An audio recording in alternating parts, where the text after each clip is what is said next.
법무부가 오늘 피의 사실 공표를 막기 위한 내부 훈령을 제정했습니다. 그런데 오보를 낸 언론은 해당 검찰청 출입도 막는다는 내용이 포함이 됐습니다.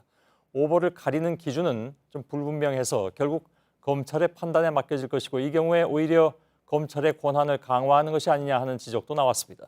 백종훈 기자입니다. 법무부의 형사사건 공개 금지에 관한 규정안입니다. 가장 논란이 된 것은 제33조입니다. 사건 관계인이나 검사 등 수사 관계자의 명예나 인권을 침해하는 오보를 문제 삼았습니다.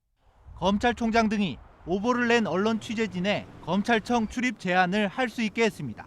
수사기관의 장이 일방적으로 오보 여부를 판단할 수 있게 돼 있는 것입니다.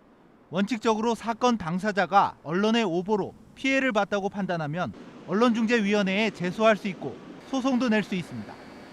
이런 절차가 있는데도 수사기관의 장이 언론 취재를 곧바로 제한하는 것은 지나치다는 비판이 나옵니다. 수사에 비판적인 기사를 썼다는 이유로 언론사와 기자를 직접 징계하는 것 아니냐는 우려도 나옵니다. 법무부는 사건 관계인의 출석이나 조사 등 수사 과정을 언론이 촬영할 수 없도록 하는 내용도 포함시켰습니다. 또 전문 공보관이 아니면 언론을 접촉할 수 없게 해 수사 과정에 대한 정당한 견제도 어렵게 만들었습니다.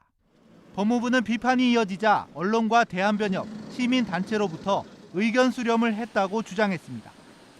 하지만 법무부는 언론을 상대로 어떤 설명회나 공청회를 열지 않았습니다. 대한변협도 이런 오보 대응 방안에 대해 법무부와 협의한 적이 없다고 확인했습니다. 허윤 대한변협 수석 대변인은 권력기관이 언론 출입을 배제한다는 것은 국민의 알 권리를 침해하는 조치라고 말했습니다.